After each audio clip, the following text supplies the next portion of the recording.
निश्चय ही इसमें आपका स्वागत है।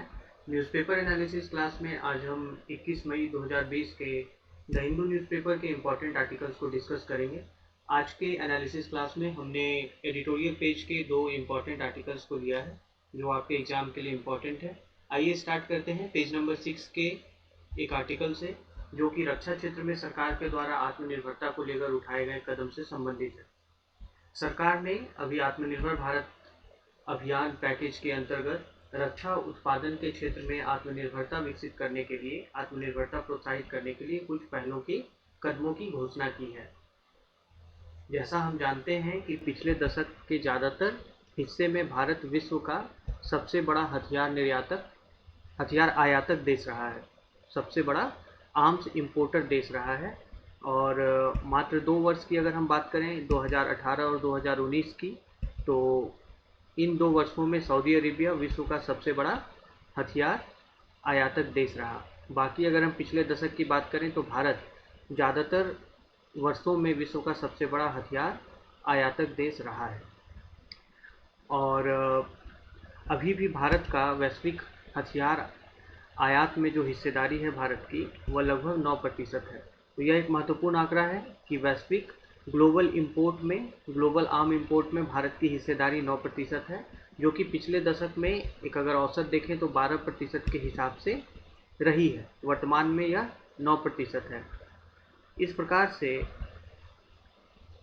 आयुधों के, अस्त्र शस्त्र और हथियारों के मामले में बाहरी निर्भरता, स्पेयर्स के मामले में निर्भरता, स्पेयर्स का मतलब होता है जो पुर्जे होते हैं जो रक्षा उपकरणों में लगते हैं, तो स्पेयर्स के मामले में या हथियारों के मामले में, और कुछ मामले में तो यहाँ तक कि एम्यूनिशन के लिए, गोला बारूद के लिए भी हम बाहरी देशों, दूसरे देशों के ऊपर निर्भर करते रहे हैं, जिसके कारण कि सैन्य संकट की स्थिति में यह हमारी सुभेद्यता को बढ़ा सकता है। क्योंकि हम दूसरे देशों पर निर्भर हैं तो उनके साथ संबंध हमारे जो है वो आयात को निर्धारित करेंगे कि कितनी सहजता से सैन्य संकट के समय वो हमें हथियारों की आपूर्ति करेंगे। इसके अलावा जैसा हम अभी देख रहे हैं कि पैंडेमिक के, महामारी के टाइम पे सप्लाई चेन ग्लोबल लेवल पे डिसरप्ट हो जाता है, उसमें बाधा पड़ जाती है। तो वैसी स्थिति में भी अगर कोई सैन्य संकट उभर जाता है महामारी के काल में भी, तो वैसी निर्भरता, बाहरी स्रोतों पर निर्भरता जो है वह सैन्य सुरक्षा के दृष्टिकोण से हितकारी नहीं है। तो सरकार ने इन्हीं सब पहलुओं को ध्यान में रखते हुए रक्षा उत्पादन के क्षेत्र में आत्मनिर्भरता को बढ़ाने का फैसला किया है। जैसा भी हम लोगों ने बात किया कि कोविड-19 महामारी के दौरान भी अंतर्राष्ट्रीय स्तर पर जो वैश्विक आपूर्ति श्रृंखलाओं में बाधा पड़ी है, उसके ऊपर लोगों का ध्यान गया है। अब देशों को ऐसा लगने लगा है कि उन्हें जो सप्लाई चेन है, जो आपूर्ति श्रृंखलाएं हैं, उनको और ज़्यादा विविध करने की आवश्यकता है, और ज़्यादा डाइवर्सिफाई करने का ज़रूरत है, और साथ ही आत्मनिर्भरता को भी प्रोत्साहित करने की आवश्यकता है, यानी घरेलू उत्पादन विनिर्माण को भी बढ़ावा देने की आवश्यकता है। भारत सरकार के फैसलों में एक फैसला यह भी था कि सरकार के द्वारा एक निगेटिव लिस्ट जो है वह बनाई जाएगी हथियारों और प्लेटफॉर्म्स की रक्षा आयात के क्षेत्र में, यानी कुछ ऐसे हथियारों और प्लेटफॉर्म्स की सूची बनाई जाएगी जिनका कि विदेशों से आयात करने पर प्रतिबंध होगा। एक निगेटिव लिस्ट बनाई जाएगी। निगेटिव लिस्ट का तात्पर्य होता है वैसी वस्तु या वैसे उत्पाद जिन्हें आप आयात नहीं कर सकते। और सरकार ने घोषणा ये भी की थी कि घरेलू पूंजी खरीद के लिए, यानी रक्षा क्षेत्र में कैपिटल प्रोक्यूरमेंट के लिए, यानी लॉन्ग टर्म प्रोक्यूरमेंट के लिए, दीर्घावधि खरीद के लिए सरकार बजट में अलग से प्रोविज़न करेगी, यानी राशि का आवंटन करेगी। तो इन दोनों पहलों से जो निजी रक्षा क्षेत्र के उत्पादक हैं, जो निर्माता हैं, तो उन्हें प्रोत्साहन मिलेगा। तो रक्षा क्षेत्र की कंपनियों को, जो निजी रक्षा क्षेत्र की कंपनियां हैं, उनको सरकार के इस पहल से बढ़ावा मिलेगा। इसके साथ सरकार ने रक्षा खरीद प्रक्रिया को और समयबद्ध बनाने का भी वादा किया है, जिसमें कि ट्रायल और टेस्टिंग, जो हथियारों की ट्रायल होती है, उनका परीक्षण होता है, तो उन सारी प्रक्रियाओं को भी बदलाव कर उसको समयबद्ध किया जाएगा। और रक्षा खरीद को सिस्टमैटिक बनाने के लिए, सुव्यवस्थित बनाने के लिए सरकार प्रोजेक्ट मैनेजमेंट यूनिट यानी परियोजना प्रबंधन इकाई की स्थापना करेगी, जो कि एक व्यावसायिक इकाई होगी और रक्षा खरीद मामलों में और अधिक ऑब्जेक्टिव असेसमेंट के साथ, आकलन के साथ सरकार को राय देगी, और साथ ही प्रोजेक्ट के मैनेजमेंट को भी यानी कि जो रक्षा उत्पाद का खरीद है उसमें और ज़्यादा प्रबंधन को बेहतर बनाएगी। तो सरकार के इन फैसलों को आप इस तरीके से अहम समझ सकते हैं कि भारत ने पिछले 5 वर्षों में लगभग 200 रक्षा खरीद प्रस्तावों को स्वीकृत किया है। यानी 200 रक्षा खरीद प्रस्तावों पर भारत ने हस्ताक्षर किए, जिसकी अगर हम कुल लागत की बात करें तो लगभग $4 ट्रिलियन यानी कि $4 ट्रिलियन के आसपास उसका जो है मूल्यन है। आप समझ सकते हैं कि कितना वॉल्यूम है इंडिया में रक्षा उत्पादों की आवश्यकता का, कितनी ज़रूरत है वह आप इस आंकड़े से समझ सकते हैं। आगे बढ़ें, दूसरे फैसले की बात करें तो सरकार ने ऑर्डिनेंस फैक्ट्री बोर्ड को भी कॉर्पोरेटाइज करने का यानी एक कॉर्पोरेट स्ट्रक्चर देने का फैसला सरकार ने किया। आर्टिकल में बताया गया है कि यह लंबे समय से इस सुधार की मांग थी। हम अपने प्रीवियस क्लासेस में भी इन बिंदुओं की चर्चा कर चुके हैं, लेकिन किस प्रकार से यह सारे सरकार के कदम जो है वह घरेलू रक्षा क्षेत्र के उद्योग को प्रोत्साहन देने की दिशा में लाभकारी हो सकते हैं, इस आर्टिकल का मेन फोकस उस पर है।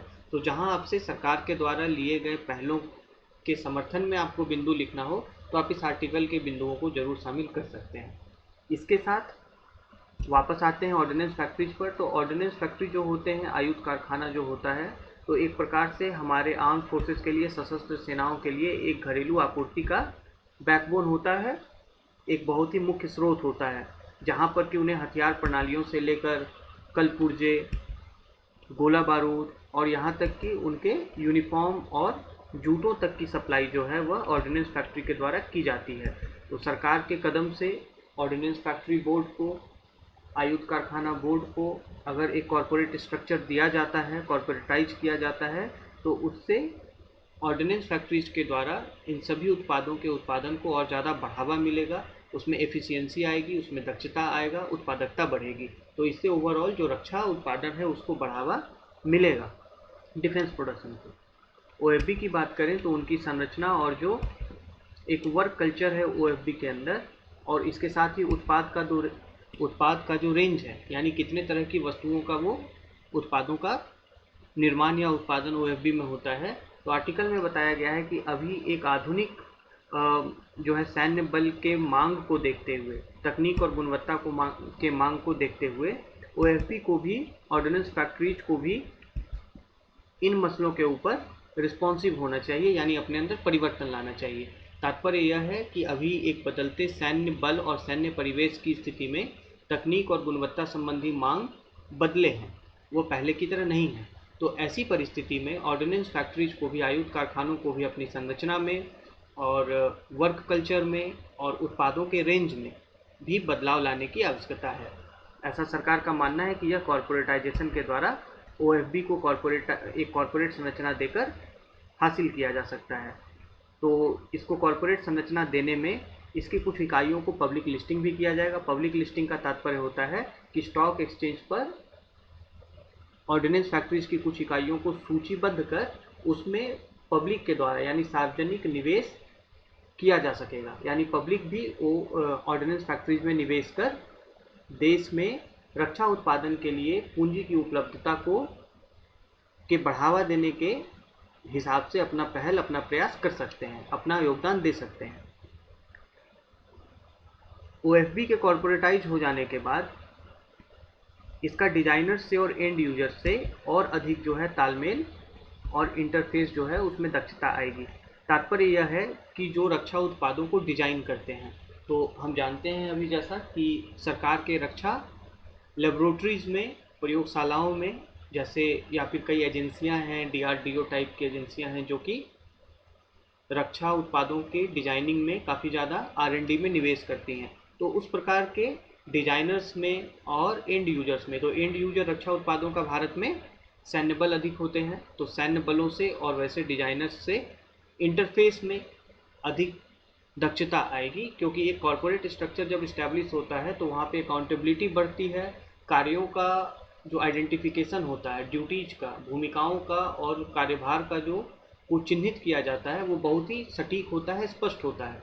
तो वैसे वर्क के आइडेंटिफिकेशन से एफिशिएंसी बढ़ती है और जवाबदेहिता से प्रोडक्टिविटी बढ़ती है। तो इस प्रकार से कॉर्पोरेटाइज करने का ये सब लाभ मिलेगा। इसके साथ ही भारत में जो एक बृहद रक्षा उत्पादन जो पारिस्थितिकी है, डिफेंस मैन्युफैक्चरिंग इकोसिस्टम, तो उसके साथ ऑर्डिनेंस फैक्ट्रीज के बेहतर एकीकरण ऑर्डिनेंस फैक्ट्री का बेहतर एकीकरण हो पाएगा। अब अगर देखें कि जो स्वदेशी अनुसंधान एवं विकास है रक्षा क्षेत्र में, सरकार उसको बल देने का जो प्रयास कर रही है, तो ऐसा नहीं है कि यह भारत के लिए रक्षा उत्पादों के आयातों को रोक देगा। भारत अब भी कटिंग एज मिलिट्री टेक्नोलॉजीज को, यानी कि अत्याधुनिक सैन्य तकनीकों का आयात करता रहेगा, ताकि अपने निकट भविष्य के रक्षा चुनौतियों का सामना वह कर पाए। हम जानते हैं कि रक्षा उत्पादन में इंडिजिनाइजेशन या स्वदेशी क्षमता के क्षेत्र में हमारी जितनी मजबूती होनी चाहिए उतनी नहीं है। तो अभी सरकार के द्वारा यह पहल किए जाने शुरू हुए हैं, लेकिन नियर टर्म में, यानी कि तात्कालिक अगर कोई लघु अवधि में, शॉर्ट टर्म में हमारी जो रक्षा चुनौतियां हैं उसका सामना करने के लिए हमें अत्याधुनिक सैन्य तकनीक का आयात विदेशों से जारी रखना होगा। तो जो स्वदेशी अनुसंधान विकास है, यह साथ ही कटिंग एज मिलिट्री टेक्नोलॉजी के दोनों कोएग्जिस्ट करेंगे, यानी साथ साथ चलेंगे। आर्टिकल में आगे बताया गया है, परंतु हमारा यह सुझाव के तौर पर शामिल है कि वेपन सिस्टम्स जो इंपोर्टेड होंगे, यानी आयातित जो हथियार प्रणालियां होंगी, तो उनके लिए हमें प्रयास करना चाहिए कि बाद में जाकर उनके लिए भी हम जो संबंधित आयुध हैं या उसके कल पुर्जे हैं, उसमें हम स्वदेशी उत्पादन क्षमता विकसित कर लें। यानी कि लॉन्ग टर्म में हमारे पास वैसे आयातित अत्याधुनिक अस्त्र शस्त्र प्रणालियों का जो संबंधित गोला बारूद है, एम्यूनिशंस है या कल पुर्जे हैं, उनके लिए भी हमें दूसरे देशों के ऊपर निर्भर ना करना पड़े, स्वदेशी उत्पादन क्षमता का हम विकास कर पाए। तो यह एक इसमें महत्वपूर्ण सुझाव के रूप में बताया गया है। ऑटोमेटिक रूट में रक्षा क्षेत्र में FDI 49% से बढ़ाकर 74% कर दी गई है, जिसके कारण कि भारतीय और विदेशी कंपनियों के बीच में संयुक्त उपक्रम और अधिक लग पाएंगे। वैसे संयुक्त उपक्रम को, ज्वाइंट वेंचर्स को और अधिक बढ़ावा मिलेगा। अभी तक जैसा हम देखते हैं कि रक्षा क्षेत्र में भारत की जो कंपनियां हैं वह एक तरीके से सब कॉन्ट्रैक्टर के ही रूप में कार्य करती हैं। यानी सब कॉन्ट्रैक्टर का तात्पर्य है कि जो परियोजना का कॉन्ट्रैक्ट है वो किसी विदेशी कंपनी को मिला, और विदेशी कंपनी के द्वारा कुछ इसमें से उस परियोजना का कुछ हिस्सा या अंश, उसका उत्पादन, कुछ ऑक्सिलरी इक्विपमेंट, कुछ सहायक उपकरण का उत्पादन भारतीय कंपनियों को सौंप दिया गया। तो वो एक तरीके से सब कॉन्ट्रैक्टर का कार्य करती हैं, अभी तक वो करती रही हैं। तो वैसी घरेलू रक्षा क्षेत्र की कंपनियों को अब अवसर मिलेगा कि वह सीधे तौर पर प्रत्यक्ष रूप से रक्षा उत्पादन में अपना सहयोग दे पाएँ, अपनी भूमिका निभा पाएँ। इसके लिए आवश्यकता क्या है? तो एक स्वदेशी रक्षा उद्योग को मजबूती से विकसित होने के लिए आवश्यक है कि जो वर्तमान में नियम हैं और जो डिफेंस प्रैक्टिसेस हैं, तो उसमें व्यापक बदलाव की आवश्यकता है। ऐसा आर्टिकल में सुझाव दिया गया है कि वर्तमान में जो रक्षा क्षेत्र संबंधी, रक्षा उत्पादन और विनिर्माण संबंधी जो रेगुलेशंस हैं, नियम कानून हैं, जो व्यवहार हैं, उनमें परिवर्तन लाने की आवश्यकता है। सुझाव के तौर पर अगला बिंदु यह दिया गया है कि कंपनियों के द्वारा, निजी या सरकारी जो रक्षा उत्पादन क्षेत्र की कंपनियां हैं, उनके द्वारा आने वाले समय में सैन्य बलों की आवश्यकताओं को लेकर एक long term integrated perspective plan होना चाहिए। यानी एक दीर्घावधि एकीकृत योजना उनकी होनी चाहिए कि आने वाले समय में सैन्य बलों की क्या क्या आवश्यकताएं हो सकती हैं। तात्पर्य यह है कि निजी और सरकारी दोनों घरेलू कंपनियों को एक भविष्योन्मुखी, एक फ्यूचरिस्टिक विजन रखना पड़ेगा, एक भविष्योन्मुखी दृष्टि रखनी पड़ेगी भविष्य में रक्षा आवश्यकताओं को पूरा करने के लिए। डिफेंस प्रोक्योरमेंट प्रोसीजर 2020 जो कि अभी फॉर्मुलेट हो रहा है, रक्षा खरीद प्रक्रिया 2020 जो सरकार के द्वारा अभी निर्धारित की जा रही है, तैयार की जा रही है। इसके लिए एक सुझाव है कि भारतीय एवं विदेशी साझेदारियों को, विदेशी कंपनियों के बीच में साझेदारियों को प्रोत्साहित करने के लिए ऐसे फॉरवर्ड लुकिंग स्ट्रेटेजिक पार्टनरशिप करने का प्रावधान DPP 2020 रक्षा खरीद प्रक्रिया 2020 में उपलब्ध होना चाहिए। कहने का तात्पर्य है कि भारत और विदेशी कंपनियों के बीच में जो साझेदारियां हों, उनका रणनीतिक महत्व हो, जो कि भविष्य की ओर लक्षित हो। तो इस प्रकार के रणनीतिक साझेदारियों को बढ़ावा मिले, DPP में इस प्रकार का प्रावधान सरकार के द्वारा करना चाहिए।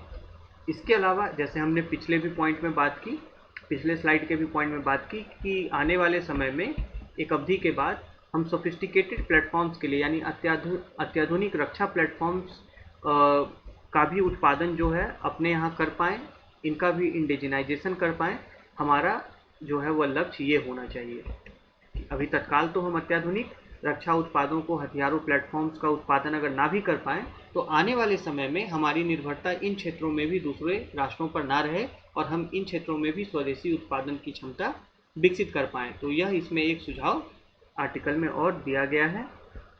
अगर हम प्राइवेट इंडस्ट्री को इतना सरकार के द्वारा प्रोत्साहन देने की बात की जा रही है और रक्षा उत्पादन के क्षेत्र में सहभागी बनाने का प्रयास किया जा रहा है, तो उनको एक लेवल प्लेइंग फील्ड मिलना चाहिए। लेवल प्लेइंग फील्ड का तात्पर्य होता है कि उनको भी समान अवसर रक्षा उत्पादन के क्षेत्र में सार्वजनिक कंपनियों की तरह मिलना चाहिए। इसमें अगर हम कन्फ्लिक्ट ऑफ इंटरेस्ट की बात करें, हितों के टकराव की बात करें, तो इसमें अगर आप डीआरडीओ का रोल देखते हैं, रक्षा अनुसंधान एवं विकास संस्थान संगठन डीआरडीओ, तो यह सरकार का एकमात्र सलाहकार के रूप में और रक्षा क्षेत्र के उत्पादों के डेवलपर के रूप में या फिर तकनीक जो है रक्षा क्षेत्र की नई तकनीक उसके इवैल्यूएटर के रूप में यह एकमात्र संस्था के संगठन के रूप में देश में कार्य करता है। तो अब यह समझें कि अगर सार्वजनिक क्षेत्र की ही एक कंपनी या संगठन यह सारे रोल को प्ले करे कि वह सलाहकार भी हो, वह रक्षा उत्पाद का विकास भी करे, इसके साथ तकनीकों का मूल्यांकन भी करे, तो फिर वहाँ पर निजी क्षेत्र के लिए हो सकता है कि समान अवसर उपलब्ध ना हो। तो इस प्रकार के हितों के टकराव को भी सुलझाना आवश्यक होगा। यह आर्टिकल में एक बिंदु, महत्वपूर्ण बिंदु यह भी बताई गई है।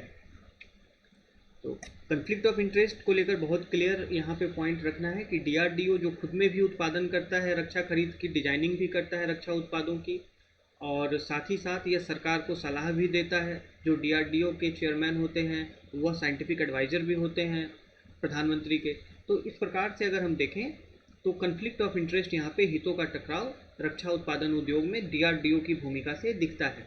वैसे में प्राइवेट इंडस्ट्री को भी एक समान अवसर उपलब्ध कराने के लिए डीआरडीओ के इस रोल को फिर से पुनर्वलोकन करने की आवश्यकता आर्टिकल में बताई गई है।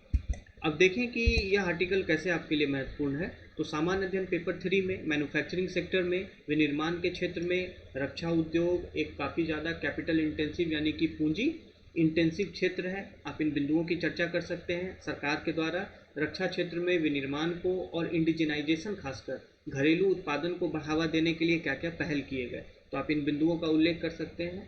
दूसरी बात कि घरेलू कंपनियों और विदेशी कंपनियों के बीच में साझेदारी को एक रणनीतिक स्वरूप देने में सरकार ने क्या पहल की या उसका एक रणनीतिक स्वरूप क्या होना चाहिए, हमारा दीर्घावधि जो रक्षा उत्पादन नीति है उसका लक्ष्य क्या होना चाहिए। तो इन बिंदुओं के संबंध में आप इसकी चर्चा कर सकते हैं। कुछ आंकड़े भी इसमें दिए गए हैं। इन आंकड़ों को, जो कि भारत को विश्व का सबसे बड़ा आर्म्स इंपोर्टर रहा है 2 साल पहले तक, तो उसकी चर्चा कर सकते हैं। साथ ही अभी जो वैश्विक हिस्सेदारी भारत की जो है वो ग्लोबल आर्म इंपोर्ट में है 9% के आसपास है। तो ये सब इम्पॉर्टेंट जो फैक्ट हैं, जो डाटा हैं, आप ज़रूर उसको शामिल अपने उत्तर में करें।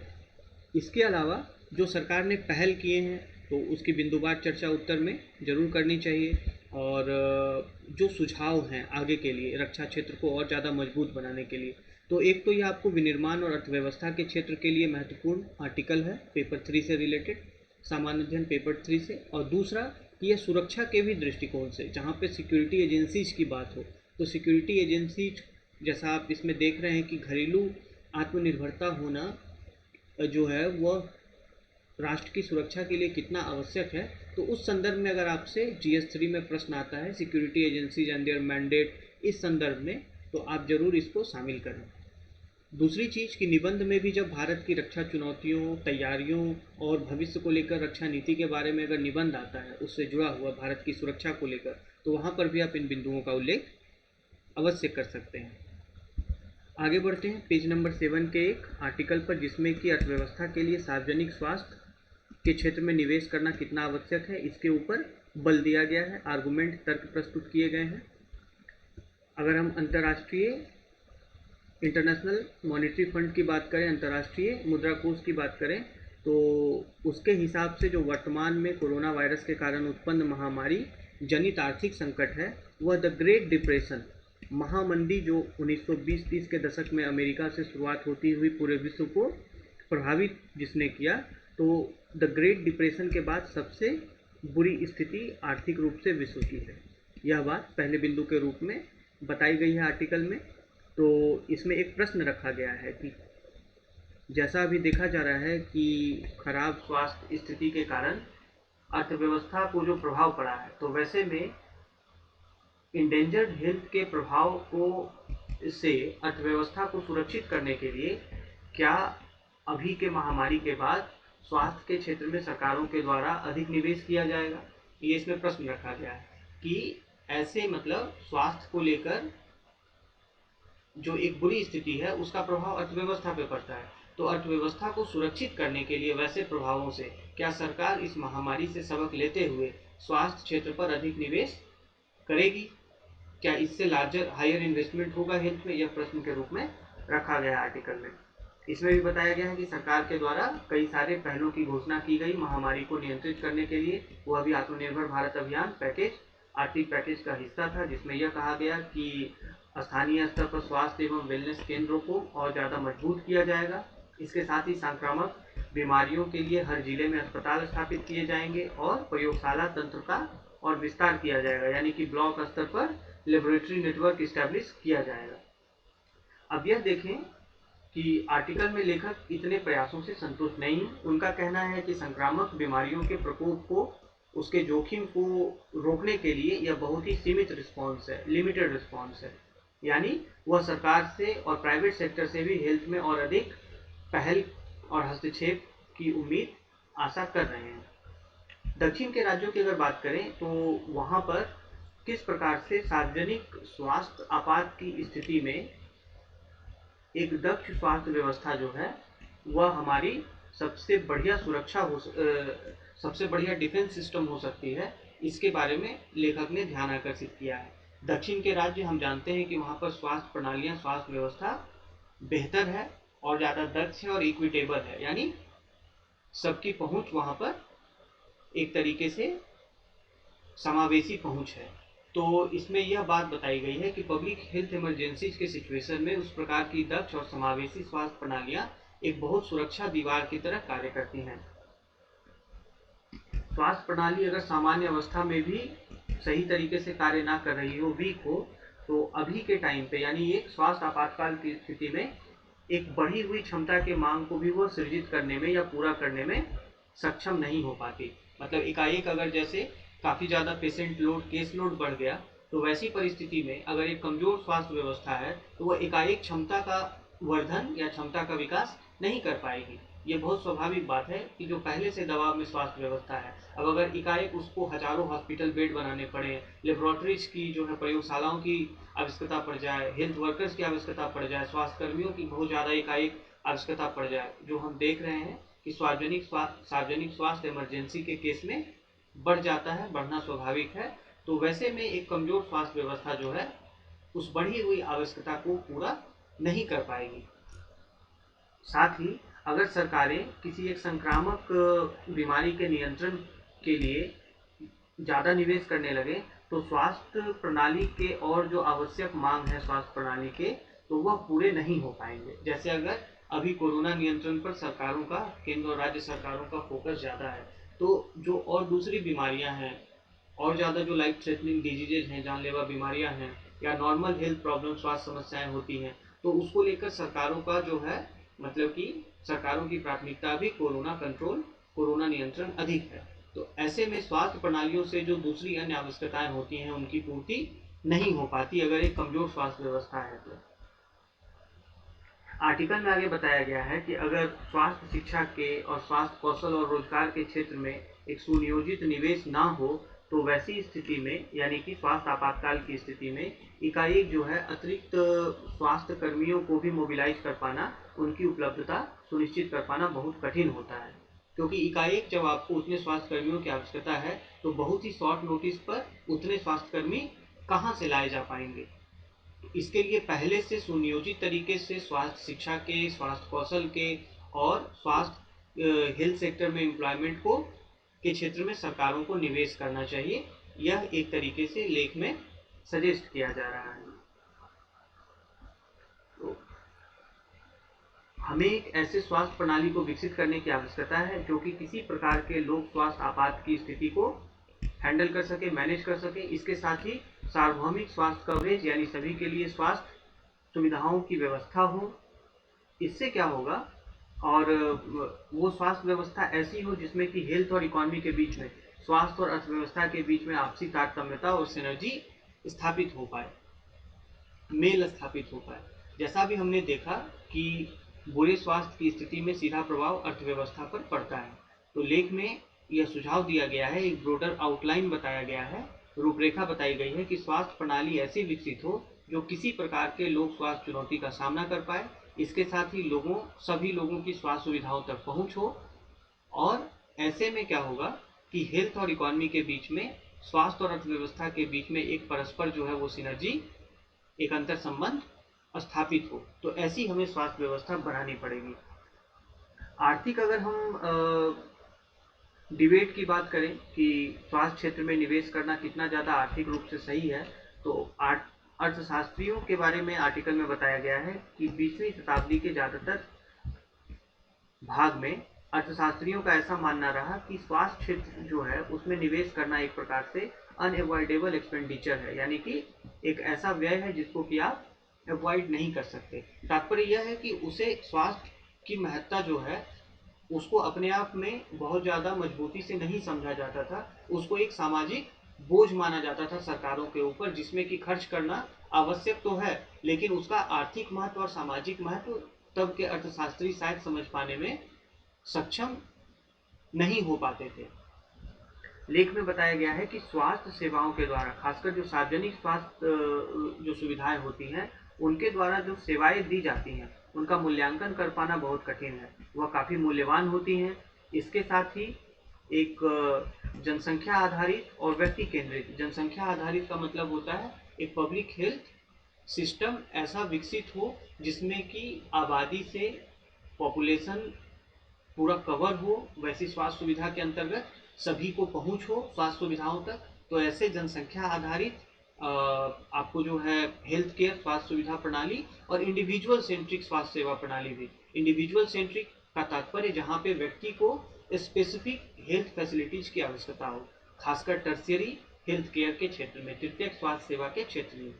अगर हम बुजुर्गों की बात करें तो उनको जो स्वास्थ्य सेवा की आवश्यकता होती है वो अधिक इंडिविजुअल सेंट्रिक होती है, व्यक्ति केंद्रित होती है। उन्हें आपको जो है अपने स्वास्थ्य समस्याओं के निदान के लिए हेल्पर्स की आवश्यकता होती है, स्वास्थ्य कर्मियों और नर्सेस की उन्हें विशेष रूप से आवश्यकता होती है। तो वो इंडिविजुअल सेंट्रिक हेल्थ केयर की भी आवश्यकता है, और एक प्रकार से पॉपुलेशन बेस्ड यानी एक मतलब व्यापक जनसंख्या आधारित भी स्वास्थ्य सेवाओं की आवश्यकता है। तो इसका जो है मानव विकास में काफ़ी ज़्यादा मतलब लाभ मिलता है, आर्टिकल में यह बताया गया है। अगर हम स्वास्थ्य की, लोक स्वास्थ्य की बात करें और राष्ट्रीय आर्थिक विकास की बात करें, इकोनॉमिक ग्रोथ, प्रगति की बात करें, तो दोनों के बीच में एक द्विमार्गी संबंध है, यानी कि बाई डायरेक्शनल रिलेशनशिप है, साझा संबंध है। यह एक तरफा संबंध नहीं है, ये दो तरफा संबंध होता है कि लोक स्वास्थ्य जितना मजबूत होगा, राष्ट्रीय आर्थिक विकास उतना मजबूत होगा, और जितना मजबूत आर्थिक विकास होगा तो उतना ही अधिक मजबूत जो है लोक स्वास्थ्य भी होता है।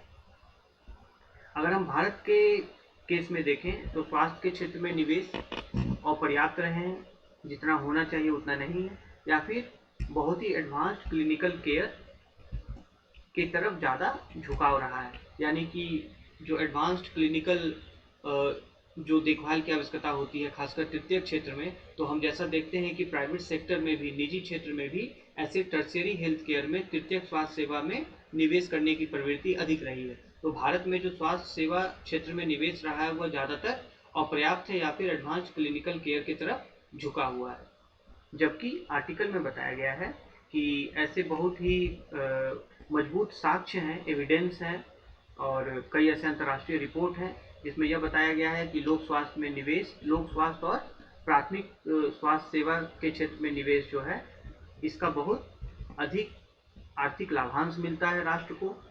आर्थिक लाभांश किस रूप में मिलता है, तो लोक स्वास्थ्य की स्थिति मजबूत होती है, और जो वर्कफोर्स है, कार्यबल है, उसकी उत्पादकता बढ़ती है। इसके साथ ही जो स्वास्थ्य सेवा क्षेत्र से संबंधित कॉस्ट है, लागत है, उसमें कमी आती है। यानी हेल्थ केयर बिल जो है, हेल्थ केयर लागत, उसमें कमी आती है और वह पैसा भी फिर सरकार या फिर परिवारें जो हैं या इंडिविजुअल्स दूसरे क्षेत्र में विकास में फिर वो निवेश कर सकते हैं। और साथ ही अगर आप लोक स्वास्थ्य में अधिक निवेश करते हैं तो रोजगार सृजन भी काफ़ी बड़े पैमाने पर होता है। तो इस प्रकार से लोक स्वास्थ्य में और प्राथमिक स्वास्थ्य सेवा क्षेत्र में निवेश करने का कई आर्थिक लाभांश होता है। आगे बढ़ें। भारत के लिए विशेषकर बताया गया है कि स्वास्थ्य सेवा क्षेत्र में निवेश करने से भारत को काफ़ी लाभ होगा। एक तो कि भारत की जो डेमोग्राफी है, भारत को एक जनसांख्यिकीय लाभांश एक युवा जनसंख्या के कारण अभी तत्काल होता दिखता है, हम उसका लाभ उठा सकते हैं। तो एक तरीके से ऐसे जनसांख्यिकीय लाभांश को हम तभी सुनिश्चित कर पाएंगे जब हमारी जो हमारे देश के युवा हैं उनका स्वास्थ्य बेहतर रहेगा और उनकी उत्पादकता जो है वो तभी बढ़ पाएगी जब हम स्वास्थ्य सेवा क्षेत्र में अधिक निवेश करेंगे। तो जनसांख्यिकीय लाभांश का लाभ उठाने के लिए हमें सार्वजनिक और निजी क्षेत्र में स्वास्थ्य में निवेश करना आवश्यक है। और एक व्यापक और व्यक्तिगत स्तर पर, यानी राष्ट्रव्यापी और व्यक्तिगत स्तर पर स्वास्थ्य सेवाओं को कैसे बूस्ट किया जा सकता है, कैसे उनका विस्तार किया जा सकता है। तो इसके लिए स्वास्थ्य शिक्षा के क्षेत्र में कौशल की काफ़ी ज़्यादा आवश्यकता है। स्वास्थ्य शिक्षा और स्वास्थ्य के क्षेत्र में कौशल या जितना अधिक होगा उतना ही अधिक हमारे पास एक डाइवर्सिफाइड यानी कि विविध स्वास्थ्य कर्मियों की फौज होगी, हेल्थ वर्कफोर्स होगा। हेल्थ वर्कफोर्स का तात्पर्य आपको स्वास्थ्य सेवा क्षेत्र के हर घटक से जुड़ा हुआ है, चाहे वो लेबोरेटरी हो, हॉस्पिटल्स में स्वास्थ्यकर्मी हो, डॉक्टर्स हो, नर्सेस हो, पैथोलॉजिस्ट हो, वायरोलॉजिस्ट हो, है ना। तो इस हर प्रकार के एक मतलब स्वास्थ्य कर्मियों की फौज खड़ी करने के लिए हमें स्वास्थ्य शिक्षा और स्वास्थ्य कौशल के क्षेत्र में निवेश करना पड़ेगा। एक तो कि यह हमारी घरेलू आवश्यकताओं की भी पूर्ति करेंगे और दूसरा कि वैश्विक स्वास्थ्य आवश्यकताओं की भी पूर्ति करने में हम इस विस्तारित स्वास्थ्य कर्मियों की फौज का उपयोग कर सकते हैं। यानी भारत के जो स्वास्थ्यकर्मी हैं वो अभी भी विश्व में लगभग 14 लाख डॉक्टर और नर्सेस भारत के अलग अलग देशों में स्वास्थ्य सेवा उपलब्ध करा रहे हैं, अपनी सेवा दे रहे हैं। तो इस प्रकार से जब हमारी अपनी जो घरेलू आवश्यकताएं, स्वास्थ्य आवश्यकताएं पूर्ति होंगी तो ऐसे स्वास्थ्य कर्मियों की जो फौज है यह जाके दूसरे देशों में भी वहां पर स्वास्थ्य सेवा उपलब्ध करा पाएंगी। तो वैश्विक स्वास्थ्य आवश्यकताओं की भी पूर्ति हम अपने यहाँ निवेश से कर सकते हैं। इसके लिए आर्टिकल में सुझाव दिया गया है कि हमें नवोन्वेषी स्वास्थ्य तकनीकों का विकास और इसके साथ बहुत कम दर पर फार्मास्यूटिकल प्रोडक्ट्स यानी फार्मा उत्पादों का भी उत्पादन करने के बारे में सोचना चाहिए, जिनका कि इस्तेमाल घरेलू उपयोग के लिए और साथ ही साथ ग्लोबल एक्सपोर्ट यानी कि वैश्विक निर्यात के लिए किया जा सके। इससे हमारी खुद जो है दूसरे देशों के ऊपर निर्भरता कमेगी और दूसरे देशों को इन उत्पादों का निर्यात कर हम राजस्व भी कमा पाएंगे। तो इससे भी हमारी अर्थव्यवस्था को मजबूती मिलेगी। इन सभी तर्कों को देखते हुए आर्टिकल में बाद में निष्कर्ष में यह बताया गया है कि स्वास्थ्य क्षेत्र में पब्लिक फाइनेंसिंग यानी कि सरकारी निवेश, बहुत ज़्यादा सार्वजनिक निवेश को काफ़ी बढ़ाने की आवश्यकता है और खासकर यह इकोनॉमी